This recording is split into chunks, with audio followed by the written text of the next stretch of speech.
নমস্কার বন্ধুরা। ফসলের ভালো ফলন পেতে হলে ভালো বীজ ব্যবহার করা অত্যাবশ্যক। বীজই হলো ফসলের প্রাণ। ভালো বীজ বলতে সুস্থ, সজীব, উচ্চ অঙ্কুরোদ্গম ক্ষমতা সম্পন্ন, মানে 85% বা তার থেকে বেশি, বংশগতভাবে বিশুদ্ধ অর্থাৎ জেনেটিক পিউরিটি থাকবে, পরিপুষ্ট, অমিশ্রিত, পরিষ্কার পরিচ্ছন্ন, দাগ মুক্ত ও রোগ পোকা মুক্ত বীজকেই বোঝায়। আমাদের দেশে বেশিরভাগ কৃষকেরই ধান বীজ উৎপাদন এবং সংরক্ষণে যে আলাদা সতর্কতা, যত্ন বা পরিচর্যার প্রয়োজন তা খুব একটা বোধগম্য নয়। অথচ শুধুমাত্র ভালো, পরিষ্কার পরিচ্ছন্ন ও সুস্থ সবল বীজ ব্যবহার করেই 10 থেকে 15% ফলন বেশি পাওয়া সম্ভব। আমাদের দেশে সরকারি ও বেসরকারি পর্যায়ে উন্নত গুণমান সম্পন্ন ভালো বীজ উৎপাদন সহ সংশোধনকরণ বা সিড সার্টিফিকেশন এবং বিতরণের পরিমাণ প্রয়োজনের তুলনায় অপর্যাপ্ত, যা মোট চাহিদার মাত্র 30 থেকে 40% মতো। অর্থাৎ মোট চাহিদার প্রায় 60 থেকে 70% বীজই কৃষক পর্যায়ে উৎপাদিত বীজ বা টিএল বীজ দ্বারা পূরণ হচ্ছে, যার বেশিরভাগই উন্নত গুণমান সম্পন্ন নয়। সুতরাং ভালো বীজ উৎপাদন ও সংরক্ষণে কৃষক বন্ধুদের বিশেষ গুরুত্ব দিতেই হবে। তাহলে এই ভালো বীজ না পেলে কৃষক বন্ধুরা কি বঞ্চিত হবে? একদমই নয়।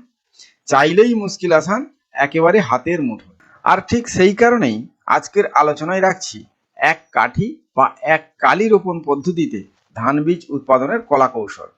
কৃষক পর্যায়ে উন্নত মানের ধান বীজ উৎপাদন এবং সংরক্ষণ, চাষির নিজের ধান বীজ নিজে তৈরি। কিভাবে? দেখতে থাকুন। সবাইকে অনুরোধ, ভিডিওটি শেষ পর্যন্ত দেখুন, প্রয়োজনে কমেন্ট করুন, প্রশ্ন করুন, ছবি সহ উত্তর কমিউনিটি পোস্টের মাধ্যমে পেয়ে যাবেন। ভালো হলে লাইক করবেন, আর নতুন বন্ধু যারা আছেন দয়া করে চ্যানেলটিকে সাবস্ক্রাইব করে দেবেন।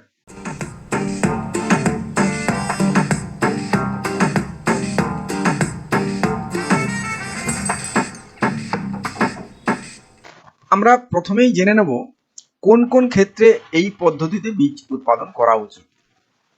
এক, যে সকল কৃষক বন্ধুরা প্রতিবারে সংশোধিত বীজ সংগ্রহ করতে পারেন না, সেটা আর্থিক কারণে হতে পারে বা সঠিক বীজের অপ্রতুলতার কারণেও হতে পারে, সেক্ষেত্রে করা যাবে।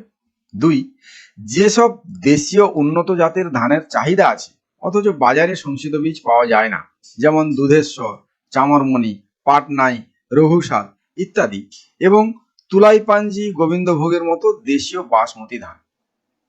তিন, যেসব উচ্চ ফলনশীল জাতের ক্ষেত্রে প্রথম বছর সংশোধিত বীজ দিয়ে চাষ করার পর পরবর্তী 2-3 বছর নিজের বীজ ব্যবহার করা হয়।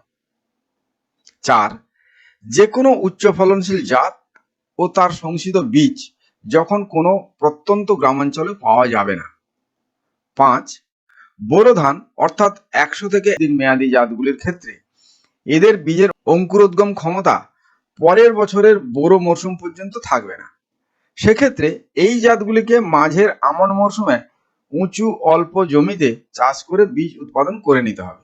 বোরো মরশুমে চাষ করা সমস্ত ধানের বীজই কিন্তু খরিফ মরশুমে উৎপাদিত হয়। আর 6 নম্বর, হাইব্রিড ধানের বীজ উৎপাদন এইভাবে করা যাবে না। পরের বিষয় হচ্ছে কতটা জমিতে এই বীজটা চাষ করবেন বা করা উচিত। যতটা জমি ফসল উৎপাদনের জন্য ব্যবহার করবেন তার 20 ভাগের 1 ভাগ জমিতে বীজ তৈরি করুন। ধরুন আপনি 1 বিঘা জমিতে আপনি ধান চাষ করবেন, তাহলে তার মধ্য থেকে মাত্র 1 কাঠা জমিতে 1 কাঠি করে রোপণ করুন। ধান কাটার সময় চারদিকে 1 মিটার বা 3 ফুট বাদ দিয়ে বীজ ধানের জন্য কাটবেন। এই বীজ দিয়ে পরের মরশুমে দ্বিগুণ পরিমাণ মূল জমি চাষ করা যাবে। এবার আমরা জেনে নেব স্টেপ বাই স্টেপ কৃষক পর্যায়ে উন্নত মানের ধান বীজ উৎপাদনের জন্য কি কি করতে হবে। প্রথম হচ্ছে আদর্শ বীজতলার নিয়ম মেনে ধানের বীজতলা তৈরি করতে হবে। চারা মোটা, শক্তপোক্ত, রোগ পোকা মুক্ত হবে, 1 কাঠি করে রোপণের সুবিধা হবে। তো এই আদর্শ বীজতলা তৈরির একটা ভিডিও আমার চ্যানেলে দেওয়া আছে, দয়া করে একটু দেখে নিন। ধানের আদর্শ বীজতলা তৈরি, বোরো, আমন।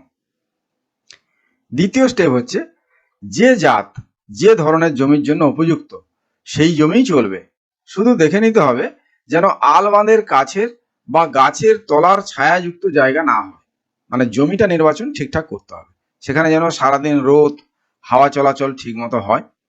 এবং আলবান্ধ বা পাশের জমি থেকে 1 মিটার গ্যাপ বা দূরত্ব, যেটাকে আমরা বলি অন্তরণ দূরত্ব বা আইসোলেশন ডিস্টেন্স, সেটা কিন্তু মেনটেন করতে হবে, রাখতে হবে। অবশ্য কেউ জমিটা খালি ফেলে না রেখে ওই গ্যাপে একই জাতের চারা লাগিয়ে দিতেও পারেন, কোনো অসুবিধা নেই, কিন্তু অন্য জাতের হলে হবে না। 3 নম্বর স্টেপ, আমন বা বোরো মরশুমে সাধারণ ধান চাষের জন্য যেভাবে জমি তৈরি সার ব্যবহার করে থাকেন এখানেও তাই করবেন, তবে সারের ব্যবহারটা অবশ্যই আনুপাতিক এবং বিজ্ঞানসম্মত হারে হওয়া উচিত। এর জন্য আমার বোরো এবং আমন দুটো মরশুমেই জমি তৈরি, ধান রোপণ এবং সারের ব্যবহারের ভিডিও আছে, দয়া করে চ্যানেলে দেখে নিন, লিংক ডেসক্রিপশন বক্সে দেওয়া আছে। 4 নম্বর পর্যায়, চারা রোপণ। চারা রোপণটা কিন্তু একটু আলাদা হবে, জাতের মেয়াদ অনুযায়ী রোপণের দূরত্ব ভিন্ন ভিন্ন হয়।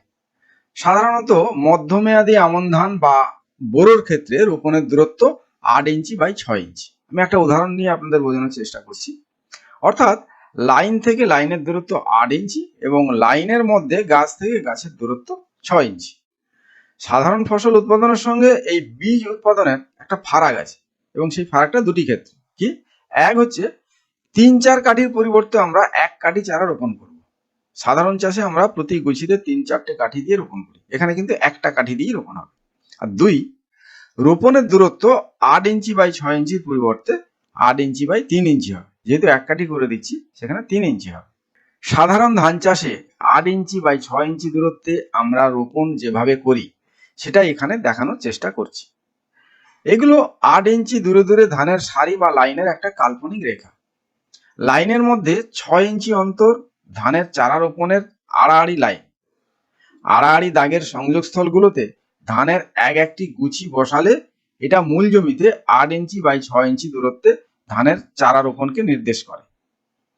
অনুরূপভাবে বীজ উৎপাদনের জন্য আমরা 3-4টি কাঠির গুছির বদলে 1টি করে কাঠি রোপণ করব। কিন্তু 8 ইঞ্চ বাই 6 ইঞ্চ দূরত্বে যদি 1টি করে কাঠি বসানো যায়, তাহলে জায়গা অনুপাতে গাছ অনেক পাতলা হয়ে যাবে এবং ফলন অনেকটাই কমে যাবে। 1টি করে কাঠি রোপণ করে 1.5 মাস পরে যেখানে আমরা 8 থেকে 10টা কাঠির গোছ পাবো, সেখানে 3-4টে কাঠি রোপণ করে 1.5 মাসে 18 থেকে 20টা বা তারও বেশি কাঠির গোছ পাওয়া যায়। এখান থেকে আমরা বুঝতে পারছি যে 1 কাঠি রোপণের ক্ষেত্রে প্রতি একক ক্ষেত্রফলে কাঠির সংখ্যা সাধারণ চাষের থেকে অর্ধেক হয়ে যাবে। সেই কারণে 1 কাঠির ক্ষেত্রে 8 বাই 6 দূরত্বের বদলে 8 বাই 3 দূরত্বে রোপণ করার কথা বলা হয়। তার মানে লাইন বরাবর 6 ইঞ্চি দূরত্বে রোপণ করা দুটি গাছের মধ্যে আরো একটি গাছ বা কাঠি রোপণ করতে হবে। অর্থাৎ একটি কাঠি রোপণের ক্ষেত্রে সাধারণ চাষের মতো সারি থেকে সারির দূরত্ব একই থাকবে, তার মানে 8 ইঞ্চি হবে, কিন্তু সারি বরাবর গাছ থেকে গাছের দূরত্ব অর্ধেক হয়ে যাবে, অর্থাৎ 3 ইঞ্চি হবে। তবে গিয়ে একক ক্ষেত্রফল জায়গায় গুছির সংখ্যা কম বেশি যাই হোক না কেন, মোট কার্যকরী কাঠির সংখ্যা কিন্তু একই থাকার সম্ভাবনা থাকবে। ধান রোপণের যে ডায়াগ্রাম বা নকশা আপনাদের দেখালাম, সেটা কিন্তু বাস্তবিক ক্ষেত্রে কাদা করা জমিতে হলে দেখতে এরকম লাগবে। সেক্ষেত্রে নতুন কৃষক 1 কাঠি রোপণ দেখে একটু হতাশাগ্রস্ত হতেও পারেন, কিন্তু এতে বিচলিত হলে চলবে না। 5ম পর্যায় হচ্ছে রোগিং বা বিভিন্ন স্তরে বাছাই পর্ব। ধানের জাতের বংশগত বিশুদ্ধতা বজায় রাখার জন্য বীজ উৎপাদনের জমিতে রোগিং করা অত্যন্ত গুরুত্বপূর্ণ কাজ, আর সে কারণেই 1 কাঠি করে রোপণ করা উচিত। কারণ ধানের একটি দানা থেকে একটি চারা বের হয়, পরে ওখান থেকে নতুন 5 কাঠি বা টিলার বেরিয়ে ওটা গুছির আকার নেয় এবং এই গুছির মধ্যে মা কাঠির গুণমানই বজায় থাকে। আর সেই কারণেই যদি বীজ উৎপাদনকারী জমিতে ভেজাল জাতের ধান মিশে থাকে, তাহলে ধরা পড়া মাত্রই ওই গুছি শুদ্ধ পুরো গাছ তুলে নষ্ট করে দিলে তবেই বীজ উৎপাদনকারী জাতের বংশগত বিশুদ্ধতা বা জেনেটিক পিউরিটি 100% বজায় রাখা সম্ভব হবে। তাই এক্ষেত্রে যখনই কোনো গাছের মধ্যে অসামঞ্জস্য চারিত্রিক বৈশিষ্ট্য পরিলক্ষিত হবে, তখনই এই বাছাই পর্ব বা রোগিং করতে হবে এবং মূল শুদ্ধ পুরো গুছি তুলে নষ্ট করে দিতে হবে। এই চারিত্রিক বৈশিষ্ট্য মূলত গাছের বা গাছের বিভিন্ন অঙ্গের দৈর্ঘ্য, প্রস্থ, উচ্চতা, বর্ণ, আকৃতি ইত্যাদির উপর নির্ভর করে। এছাড়াও রোগগ্রস্ত ও নিম্নমান সম্পন্ন গাছ বা অফ টাইপ গাছ এবং আকাঙ্ক্ষিত জাতের গাছ ছাড়া অন্য জাতের গাছ বা কোনো আগাছা থাকলে তাও কিন্তু মূলশুদ্ধ নষ্ট করতে হয়। নিম্নমানের কোনো জাতের সঙ্গে ইতর পরাগযোগ বা ক্রস পলিনেশন সাধন যাতে না হতে পারে সেই জন্য এই সকল গাছকে ফুল আসার পূর্বেই কিন্তু সম্পূর্ণভাবে তুলে ফেলা উচিত। এই বাছাই পর্ব যে যে অবস্থায় করতে হবে তা হলো, প্রথম হচ্ছে ধানের বীজ তোলা অবস্থায় যদি সম্ভব হয় সেখানে গাছ লম্বা না বেটে বা পাতার রং ইত্যাদি দেখে, মানে অড ম্যান আউট। দ্বিতীয় হচ্ছে পাশকাঠি ছাড়ার দশায়, সেক্ষেত্রেও লম্বা বেটে বা গাছের রং, পাশকাঠি ছাড়ার ধরন ইত্যাদি দেখে রোগিংটা করা হয়। তৃতীয় হচ্ছে ধান গাছের থোড় বা শীষ বেরোনোর সময়, বেশি আগে বা বেশি পরে যেসব গুছিতে ফুল আসবে, কিংবা আলাদা রঙের ফুল বা শীষ হলে, কিংবা শীষের মধ্যে ফুলের সাইজ ও অন্যান্য বৈশিষ্ট্য যদি আলাদা হয় সেক্ষেত্রে বাছাই করতে হবে।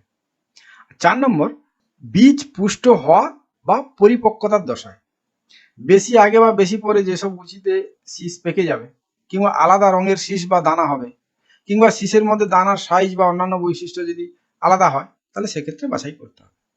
তো যাই হোক, এই শেষ দুটি পর্বে মানে থোড় বা শীষ বেরোনোর সময় এবং বীজ দানা পুষ্ট বা পরিপক্কতার দশায় বাছাই পর্ব বা রোগিং কিন্তু খুব সতর্কতার সঙ্গে করতেই হবে।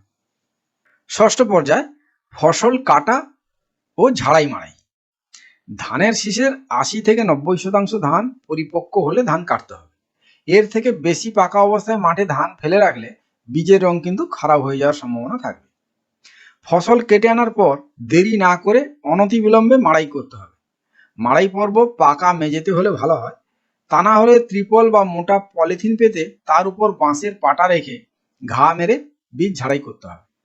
মনে রাখতে হবে, ধানের আঁটি ধরে প্রথম ঘা এবং আঁটি উল্টে দ্বিতীয় ঘা, এতেই যেটুকু ধান পাওয়া যাবে সেটাকেই বীজ হিসাবে নিয়ে বাকিটা আলাদাভাবে ঝাড়িয়ে খাওয়ার ধান হিসেবে ব্যবহার করা যাবে। এর ফলে মোটা পুষ্ট ভারী দানাগুলি বেরিয়ে আসবে। বীজের জন্য ধান ঝাড়াই মেশিন ব্যবহার না করাই শ্রেয়। লক্ষ্য রাখতে হবে যেন মাড়াই ঝাড়াই করার সময় অন্য জাতের মিশ্রণ না ঘটে যায়। মাড়াইয়ের পর ধান ভালো করে কুলা দিয়ে অথবা হাওয়াতে ঝেড়ে খড়, আবর্জনা, চিটা ইত্যাদি বেছে বীজ পরিষ্কার পরিচ্ছন্ন করে নিতে হবে। সপ্তম পর্যায় হলো বীজ শুকানো। ধান ঝাড়াই মাড়াইয়ের পর বীজ সংরক্ষণের আগে কয়েকবার রোদে ভালো করে শুকিয়ে নিতে হবে, যেন বীজের মধ্যে যে আর্দ্রতা শতকরা 12% নিচে নেমে আসে। আর্দ্রতা ঠিক আছে কিনা কি করে বুঝবেন, সেটা বোঝার উপায় হলো বীজ দাঁতে দিয়ে যদি একটু চাপ দেন তাহলে দেখবেন কটকট শব্দে সেটা ভেঙে যাবে, তাহলে বুঝতে হবে বীজ ঠিক মতো শুকিয়েছে। শুকনো বীজে কিন্তু রোগ পোকার আক্রমণ হয় না। অষ্টম পর্যায় হলো বীজ সংরক্ষণ। বীজ সংরক্ষণের জন্য এমন পাত্র নির্বাচন করতে হবে যেন এ পাত্রে কোনো ছিদ্র না থাকে। বিস্কুটের টিন, প্লাস্টিকের ড্রাম, মোটা পলিথিনের থলে এগুলো ব্যবহার করা যেতে পারে। যে পাত্রেই রাখা হোক না কেন, বীজ রাখার আগে পাত্র ভালোভাবে পরিষ্কার করে শুকিয়ে নিতে হবে। বীজ শুকনোর পর ঠান্ডা করে পাত্রে ভরতে হবে। পাত্রটা বীজ দিয়ে সম্পূর্ণ ভরে রাখতে হবে। বীজের পরিমাণ কম হলে বীজের উপর কাগজ দিয়ে তার উপর শুকনো বালি দিয়ে পাত্রটা ভরে ফেলতে হবে।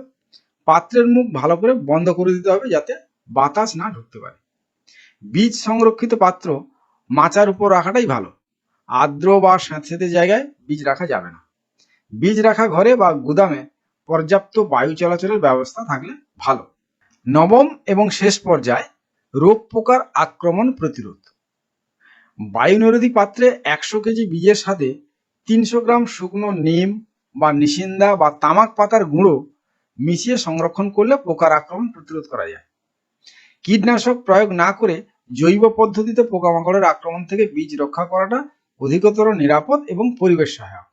মনে রাখতে হবে, রাসায়নিক ঔষধ দিয়ে শোধন করা বীজ খাদ্য হিসাবে কিন্তু ব্যবহার করা যাবে না।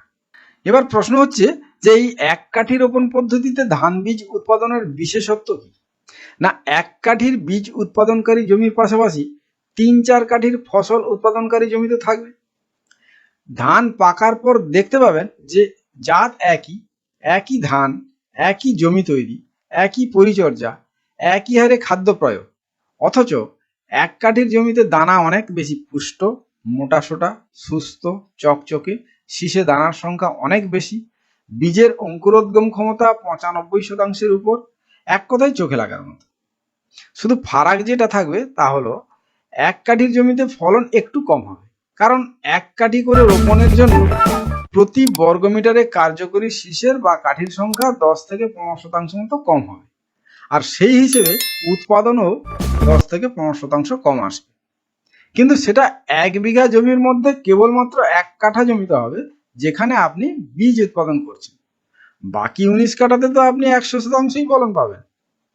আরো বিশেষত্ব হলো এই বীজের মতো খাঁটি বীজ আপনি আর কোথাও পাবেন না। হয়তো এর জন্য কোনো শংসাপত্র বা সার্টিফিকেট পাবেন না ঠিকই, কিন্তু এই বীজের গুণমান সংশোধিত বীজের থেকে কোনো অংশে কম নয়। সেটা আপনি পরীক্ষা করে দেখলেই ভালো বুঝতে পারবেন। তাহলে বন্ধুরা, ফসল উৎপাদনের জন্য বীজ অত্যন্ত গুরুত্বপূর্ণ উপাদান। এত সময় দেখলেন এক কাঠি রোপণ পদ্ধতিতে ধান বীজ উৎপাদনের কলাকৌশল। ভালো বীজ ব্যবহারের জন্য পরমুখাপেক্ষী না হয়ে নিজের বীজ নিজে তৈরি করে কৃষিতে উচ্চ ফলন সুনিশ্চিত করুন এবং লাভজনক কৃষির একজন অংশীদার হন। একমাত্র প্রগতিশীল কৃষকরাই পারেন এই ধরনের উদ্ভাবনী ক্ষমতা সম্পন্ন ও সম্ভাবনাযুক্ত প্রযুক্তিগুলিকে মাঠে প্রয়োগ করে নিজের ও অন্যের মুখে হাসি ফোটাতে। আসুন না, আপনিও একজন প্রগতিশীল কৃষক হয়ে উঠুন। আশা করি ভিডিওটি আপনাদের উপকারে লাগবে। ভিডিওটি দেখার জন্য আপনাদের অনেক অনেক ধন্যবাদ। ভিডিওটি ভালো লেগে থাকলে চ্যানেলটিকে সাবস্ক্রাইব করুন এবং বেল আইকনটি প্রেস করে সবসময় আমাদের পাশে থাকুন। ধন্যবাদ, সবাই খুব ভালো থাকবেন।